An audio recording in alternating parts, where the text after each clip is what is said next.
Hola amigos, nuevamente con ustedes en este artículo de la semana. En esta oportunidad quiero compartir un tema que yo titulé Habilidades del buen supervisor. Vamos a hablar del concepto de supervisar una tarea.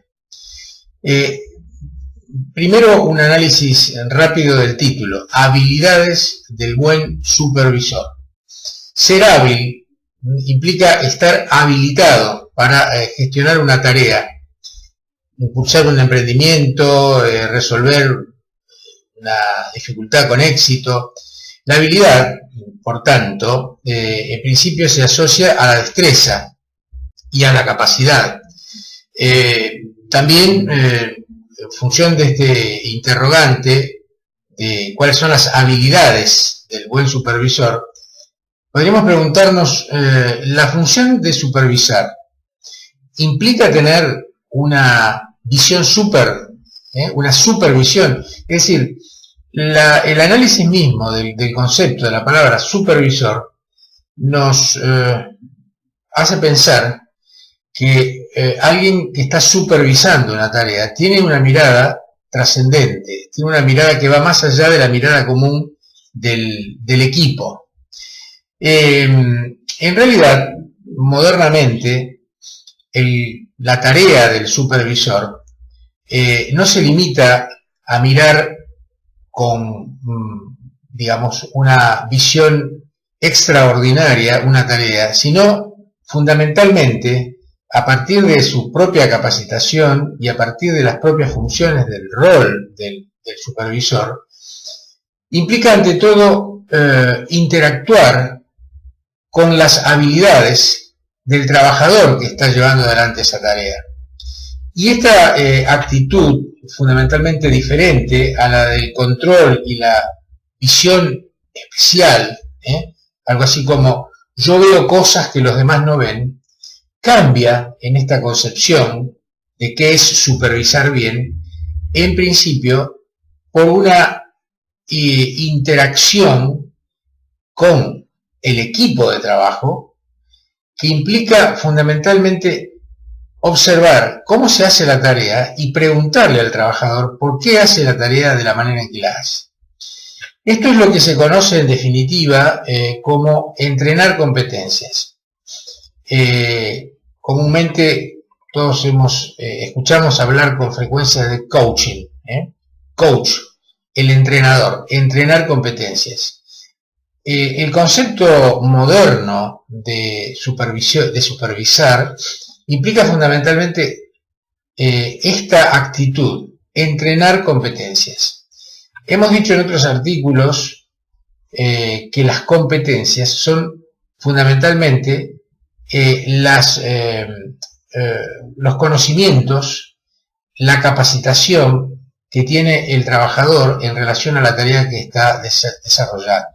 Y también hemos dicho en varias oportunidades que competencia no es lo mismo que desempeño, que entre una buena competencia, es decir, un buen conocimiento técnico, una buena habilitación técnica de la tarea que está llevando adelante el trabajador, no necesariamente tiene como consecuencia un desempeño de excelencia. Justamente entre la competencia y el desempeño, es decir, el producto terminado, el servicio adecuadamente cumplimentado, la excelencia en ese desempeño, existe justamente una variable central, que es el estilo de supervisar. Es lo que comúnmente se conoce como estilo de conducción o estilo de liderazgo.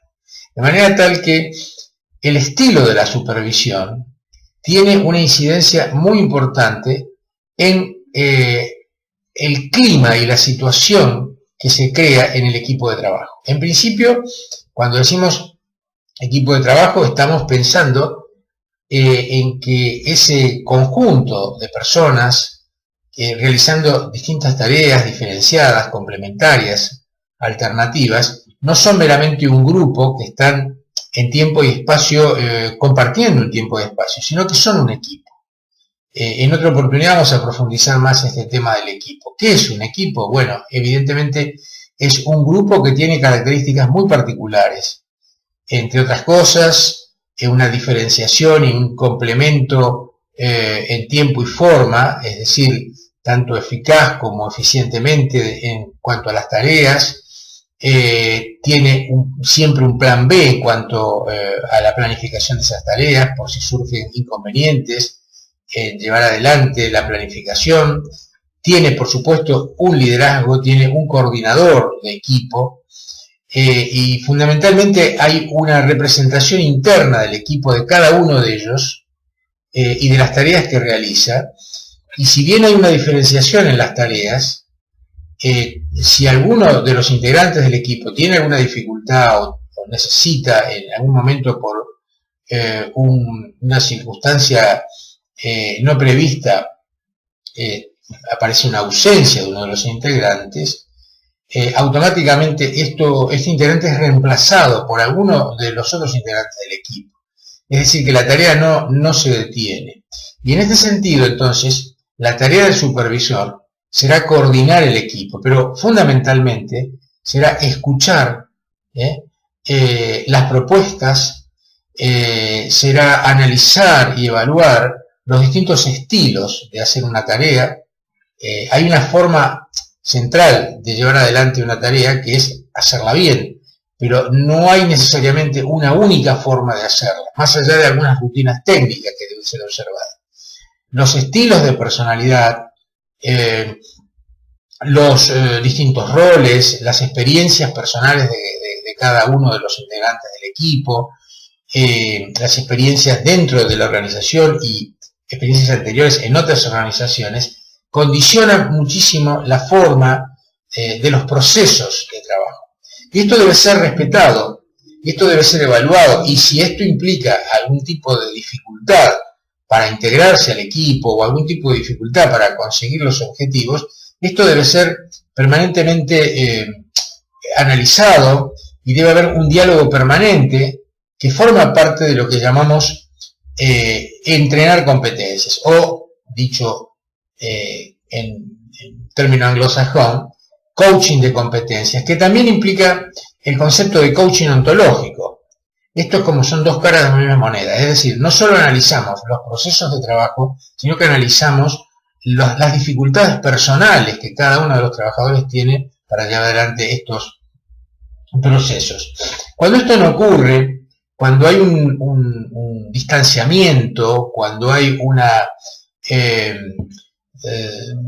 incompatibilidad en la comunicación, cuando hay dificultades de comunicación entre cómo el supervisor quiere que se haga una tarea y cómo los integrantes del equipo piensan que se debe hacer una tarea, entonces se produce un enrarecimiento del clima laboral. Y este enrarecimiento del clima laboral da como resultado una serie de dificultades que por lo general no son habladas, dificultades larvadas, enojos, incomodidades, malos entendidos en la comunicación entre el supervisor y su equipo, o entre el supervisor y uno de los integrantes del equipo, y aparece entonces lo que yo llamo el tríptico de obstáculos a llevar adelante la tarea, a lograr un desempeño de excelencia.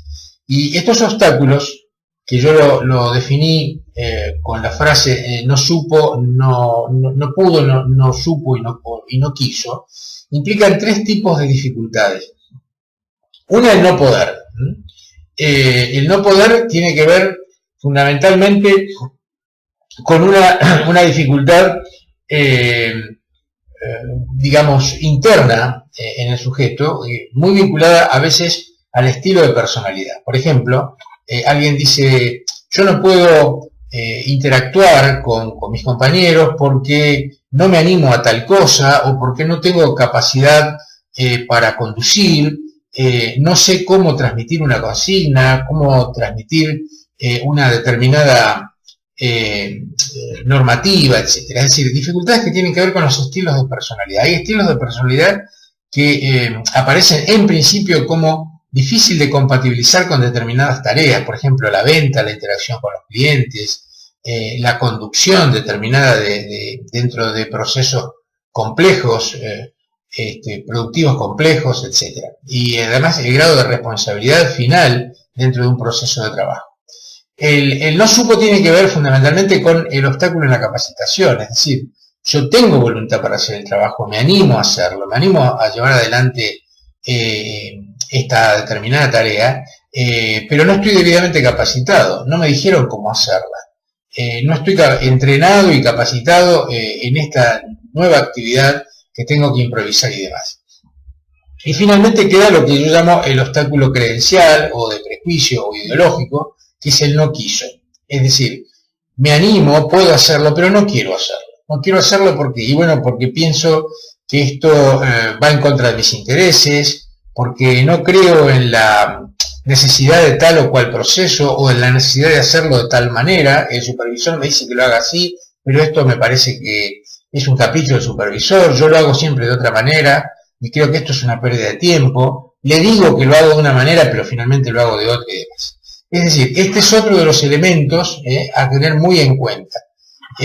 ¿Cómo remover estos obstáculos? El no quiso, el no supo, el no pudo, el obstáculo credencial, el obstáculo personal o psicológico, el obstáculo de capacitación. Bueno, fundamentalmente llevando adelante una tarea de permanente comunicación permanente, de intercambio, de escuchar fundamentalmente las propuestas y las dificultades del equipo de trabajo y llevando adelante lo que llamamos liderazgo situacional operativo, que es un tema en relación al liderazgo que vamos a ir abordando en otros encuentros y tiene que ver fundamentalmente con compatibilizar de manera alternativa, en función de la experiencia, en función de la situación, en función del estilo de personalidad de cada uno, los 4 estilos puros o básicos de comunicación en cuanto al liderazgo, es decir, lo que llamamos directivo, dar una consigna, tutorial, acompañar esa consigna,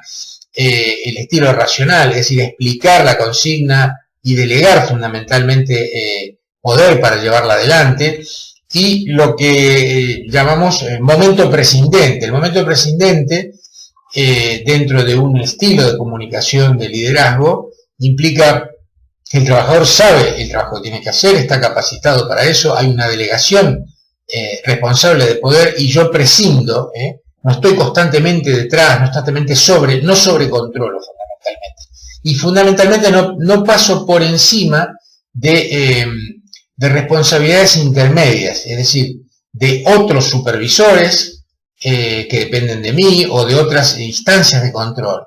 Es decir, es lo que tradicionalmente se llama respetar la cadena de mandos o respetar la cadena de responsabilidades. ¿Por qué? Porque si yo, sobrecontrolo o salto estas cadenas de responsabilidades y de intercambios, y lo que estoy haciendo es quitando autoridad a esas otras personas que forman parte justamente de la responsabilidad de intercambiar opiniones, dar consignas y demás dentro de todos los procesos productivos. Bien, esto es lo que llamamos entonces liderazgo situacional. Con esto por hoy terminamos en esta introducción al artículo Habilidades del buen supervisor. Como siempre les digo, los invito a leerlo, a opinar sobre él, a comunicarse a mi correo por inquietudes, por intercambios de propuestas, críticas, de manera tal que siempre saben que tienen abierto este canal